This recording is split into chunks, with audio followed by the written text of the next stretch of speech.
The Ancient City. A study on the religion, laws, and institutions of Greece and Rome. Numa Denis Fustel De Coulanges. Book 3rd, The City. Chapter 10, The Magistracy. The union of the political authority and the priesthood in the same person did not cease with royalty. The revolution which established the republican regime did not separate functions whose connection appeared natural and was then the fundamental law of human society. The magistrate who replaced the king was, like him, a priest, and at the same time a political chief. Sometimes this annual magistrate bore the sacred title of king. In other places the title of praetor, which he retained, indicated his principal function. In other cities the title of archon prevailed. At Thebes, for example, the first magistrate was called by this name, but what Plutarch says of this office shows that it differed little from the priesthood. This archon, during his term of office, was required to wear a crown. As became a priest, religion forbade him to let his hair grow, or to carry any iron object upon his person, a regulation which made him resemble the Roman flamen. The city of Plataea also had an archon, and the religion of this city required that, during his whole term of office, he should be clothed in white, that is to say, in the sacred color. The Athenian archons, when entering upon their duty, ascended the Acropolis, their heads crowned with myrtle, and offered a sacrifice to the divinity of the city. It was also a custom for them, in the exercise of their duty, to wear a crown of leaves upon their heads. Now, it is certain that the crown, which in the course of time became, and has remained, the symbol of power, was then only a religious emblem, an exterior sign, which accompanied prayer and sacrifice. Among the 9 archons the one called king was especially a religious chief, but each of his colleagues had some sacerdotal function to fulfill, some sacrifice to offer to the gods. The Greeks had a general expression to designate magistrates, they said. Oientelei. Which signified, literally, those who are to accomplish the sacrifice, an old expression, indicating the idea that was entertained of the magistrate in early times. Pindar says of these personages that, by the offerings which they make to the sacred fire, they assure the safety of the city. At Rome the first act of the consul was to offer a sacrifice in the forum. Victims were brought to the public square. When the pontiff had declared them worthy of being offered, the consul immolated them with his own hand, while a herald enjoined a religious silence upon the multitude, and a flute player sounded the sacred air. A few days later, the consul repaired to Lavinium, whence the Roman Penates had come, and offered another sacrifice. When we examine the character of the magistrate among the ancients with a little attention, we see how slightly he resembles the chief of state of modern societies.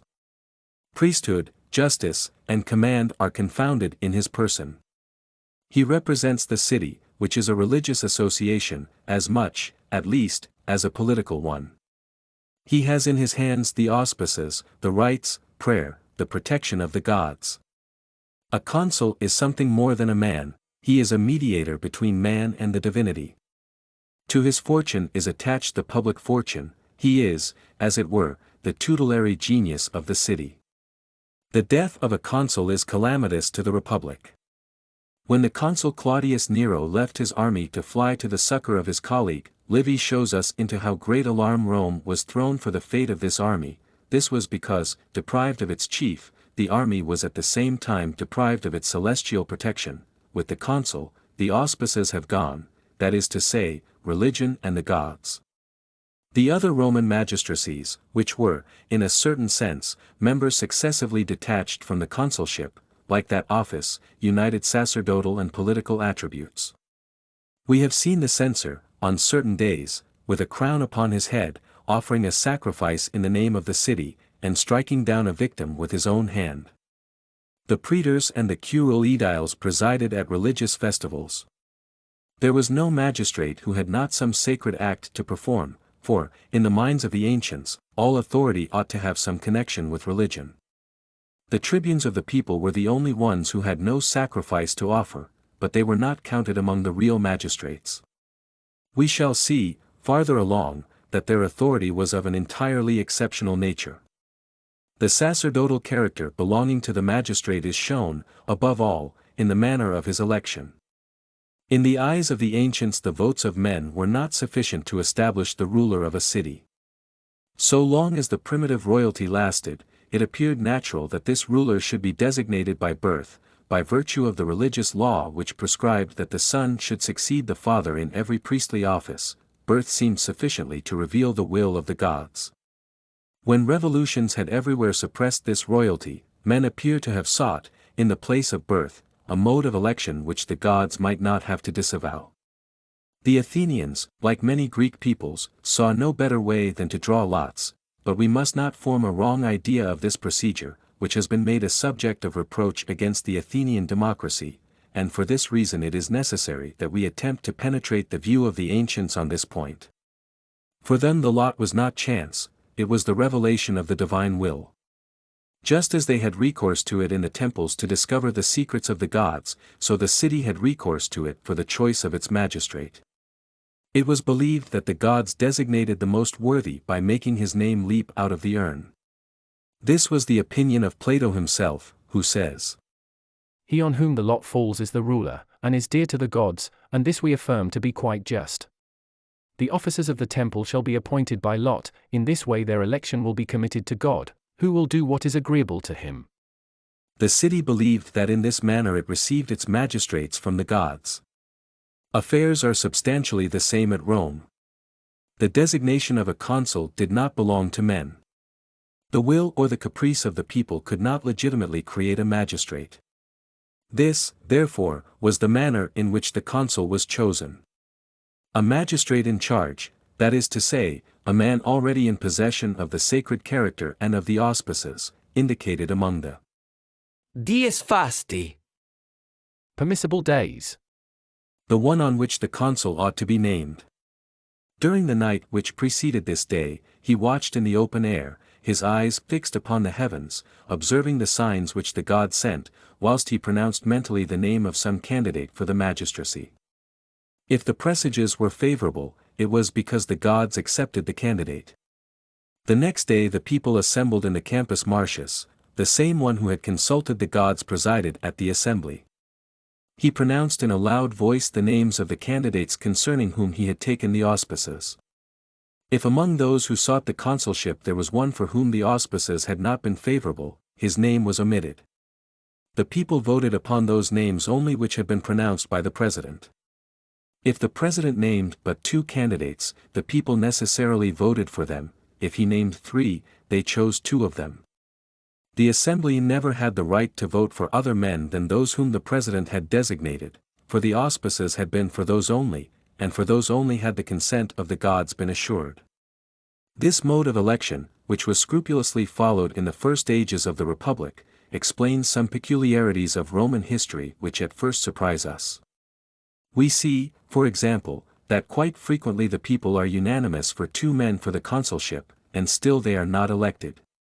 This is because the president has not taken the auspices concerning these 2 men, or the auspices have not been favorable. On the other hand, we have seen the people elect to the consulship men whom they detested. This was because the president pronounced only these 2 names. It was absolutely necessary to vote for them, for the vote was not expressed by yes or no. Every vote was required to contain 2 names, and none could be written except those that had been designated. The people, when candidates were presented who were odious to them, could indeed show their displeasure by retiring without a vote, but there always remained in the enclosure citizens enough to make up a quorum. Here we see how great was the power of the president of the comitia, and we no longer wonder at the expression creat consules, he creates the consuls, which referred not to the people, but to the president of the comitia. It was of him, indeed, rather than of the people, that it might be said, he creates the consuls, for he was the one who discovered the will of the gods. If he did not create the consuls, it was at least through him that the gods created them. The power of the people went no farther than to ratify the election, or, at most, to select among 3 or 4 names, if the auspices had been equally favorable to 3 or 4 candidates.